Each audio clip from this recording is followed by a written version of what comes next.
Au soir de sa vie, l'apôtre Paul n'a pas oublié qu'il a persécuté l'Église de Dieu, qu'il a envoyé à la mort des innocents. Mais c'est Dieu qui justifie, qui condamnera. Christ est mort. Bien plus, il est ressuscité. Romains 8, 33-34. Christ est mort. Telle est la réponse de l'apôtre. Lorsque le douloureux passé se dresse devant lui et vient l'assaillir. C'est aussi la réponse de ceux qui se sont mis au bénéfice du sang de l'agneau immolé. En songeant au passé, le cœur de Moïse défaille.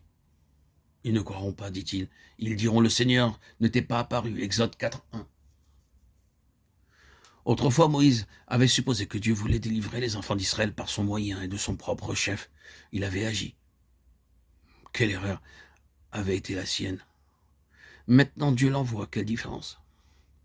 Et Dieu, dans une leçon de choses, lui montre que sa puissance accompagnera l'instrument choisi. Jette le bâton que tu as à la main, et celui-ci devint un serpent.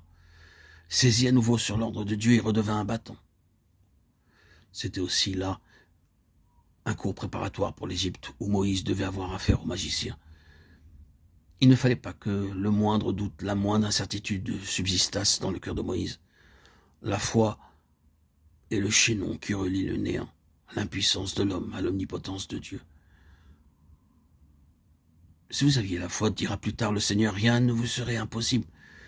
Ayez la foi de Dieu, quiconque dira à cette montagne, soulève-toi et jette-toi dans la mer. S'il ne doute pas dans son cœur, ce qu'il dira lui sera accordé. Marc 11, 22, 23. Moïse ne doit pas donner un seul instant.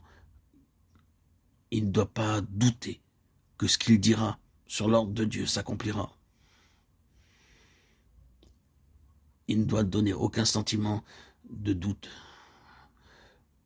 de faiblesse devant ses auditeurs.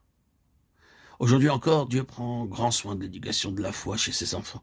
La foi dans l'arme qu'il place entre leurs mains, l'épée de l'esprit, qui est la parole de Dieu, laquelle est puissante pour renverser les forteresses. Malgré tout, Moïse ne peut se décider à ce que Dieu lui demande. « Ah, Seigneur, dit-il, je ne suis point un homme éloquent, un homme de parole, ni d'hier, ni d'avant-hier, ni depuis que tu parles à ton serviteur, car je suis lent de parole et lent de langue. » Exode 4, 10.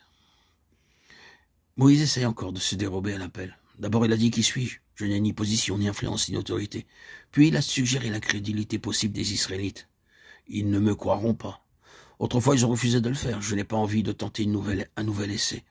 Et maintenant, il dit à Dieu « Je ne suis pas un homme de parole. » Les 40 ans du désert, 40 ans de solitude et de silence m'ont ôté l'habitude du langage. Si j'étais puissant en parole autrefois, je ne le suis plus. Maintenant, je suis un homme de peu de parole et lent à s'exprimer. Ma langue est lente.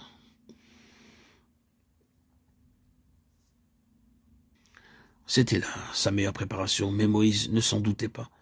L'éloquence est plus souvent un obstacle qu'un avantage.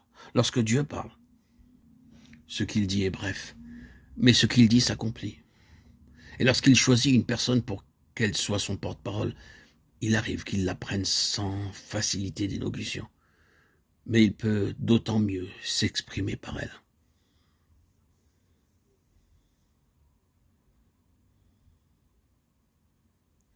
L'apôtre des gentils avait compris cela lorsqu'il écrivait qu'il prêchait l'évangile sans recourir à la sagesse des discours, afin que la croix de Christ ne fût pas rendue vaine. 1 Corinthiens 1, 17. Elle est rendue vaine quand elle est enveloppée de l'éloquence humaine ou qu'elle disparaît sous un flux de paroles. Une parole facile, abondante, tue le message de la croix. Que Dieu pardonne les couronnes de fleurs dont nous décorons la croix, même les fleurs de rhétorique. La croix doit garder son effroyable grandeur, sa tragique puissance, celle qu'elle avait lorsque le Fils expirait sur le bois maudit à cause du péché. Alors, la terre trembla, les ténèbres couvrirent le pays, et ses habitants furent jetés dans la consternation et dans l'épouvante.